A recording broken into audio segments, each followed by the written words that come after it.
नमस्कार, आप देख रहे हैं बीबीसी राजस्थान और मैं हूं आपके साथ निखिल। स्वागत है आपका हमारे स्पेशल मिड डे बुलेटिन में। यहां मिलेंगी आपको दोपहर तक की प्रदेश की हर बड़ी खबर। मिड डे बुलेटिन में अब तक की बड़ी खबरों पर एक नजर डालते हैं, क्या है आज खास। बांसवाड़ा की आसमा खान को विधि संकाय में मिला गोल्ड मेडल। विधिक क्षेत्र में बढ़ रही महिलाओं की भागीदारी। भीलवाड़ा पुलिस के 85 जाबाज कर्मियों को मिला सम्मान। उत्कृष्टता के लिए प्रशस्ति पत्र व गैलेंट्री अवार्ड की घोषणा। कुशलगढ़ में वनवासी कल्याण परिषद की समीक्षा बैठक संपन्न। आगामी वर्ष की कार्य योजना तय, 20 से अधिक कार्यकर्ताओं ने लिया भाग। राजसमंद में भामाशाह जन आधार के नाम पर अवैध वसूली। एंजल विंग्स हॉस्पिटल पर लगे गंभीर आरोप। ऋषिकेश में विप्र फाउंडेशन का आरोहण नायक प्रशिक्षण शिविर। 500 कार्यकर्ताओं का नेतृत्व संस्कार और रोजगार के लिए तैयार किया। ये थी आज की बड़ी खबरें। अब खबरों को देखते हैं विस्तार से।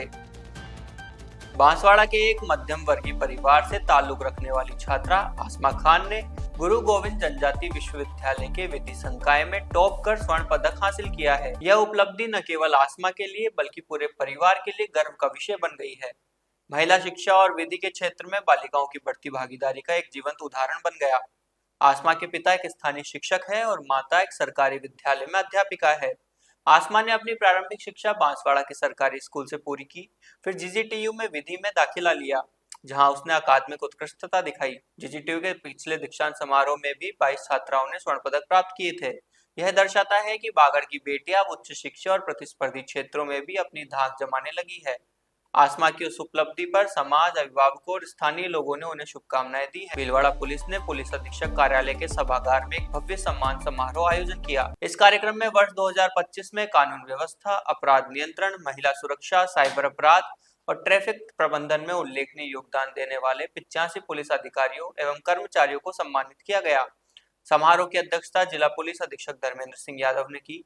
उन्होंने कहा कि इस तरह के सम्मान समारोह जवानों को और अधिक जिम्मेदारी, समर्पण और ईमानदारी से कार्य करने के लिए प्रेरित करते हैं।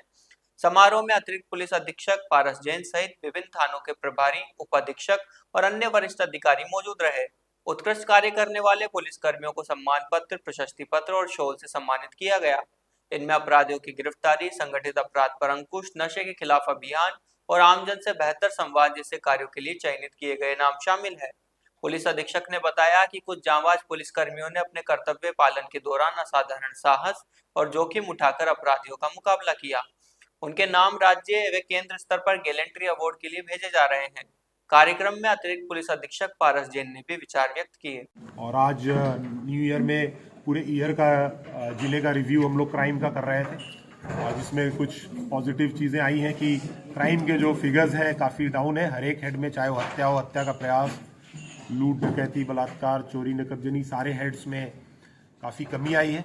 और पुलिस की तरफ से जो कार्रवाई की जाती है उसमें जो हम लोग लोकल स्पेशल एक्ट में करते हैं उसमें भारी वृद्धि है। खास करके एनडीपीएस एक्ट में काफ़ी अच्छी कार्रवाई हुई है। और अवैध खनन के प्रकरणों में जैसे पिछले साल 300 थे तो इस साल 700 से ऊपर है।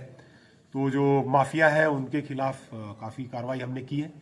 संपत्ति कुर्की जो कि एक बहुत इम्पॉर्टेंट टॉपिक रहता है, उसमें भी हमने ड्रग स्मगलर्स की संपत्ति चिन्हित करके कुछ 5 ड्रग स्मगलर्स की संपत्ति कुर्की की प्रक्रिया चल रही है। और 107 बीएनएसएस में जो अपराधियों के संपत्ति कुर्की की प्रक्रिया है उसमें लगभग 13 प्रकरणों में चल रही है। तो ये जो हमने कार्रवाई पिछले साल की है ये हम लोग कंटिन्यू रखेंगे और मीडिया और आमजन के सहयोग से बेहतर पुलिसिंग देने का प्रयास करेंगे। सर, अपराधियों वाला जो संदेश था वो फायरिंग वाली बात, बिल्कुल जैसे फायरिंग को लेकर हम लोग बहुत क्लियर है।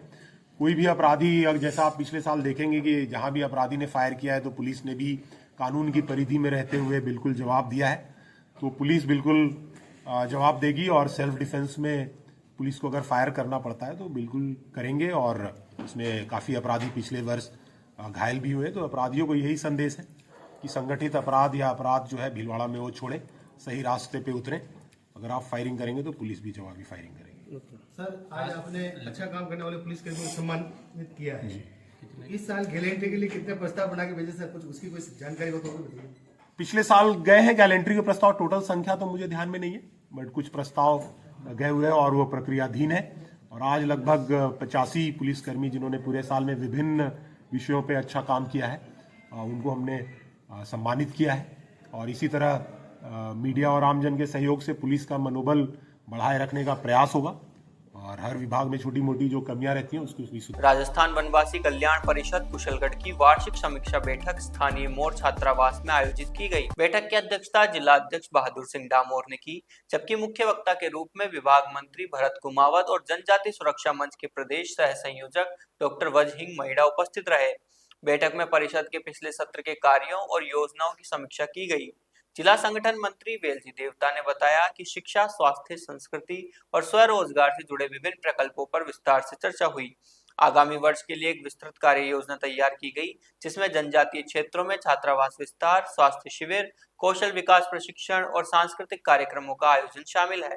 बैठक में जिला उपाध्यक्ष श्रीराम सिंह महिड़ा, दौलत सिंह गरासिया, कोदर महाराज, भुर्जी भाई डामोर, कुकला भाई देवदा आदि ने सक्रिय भागीदारी निभाई।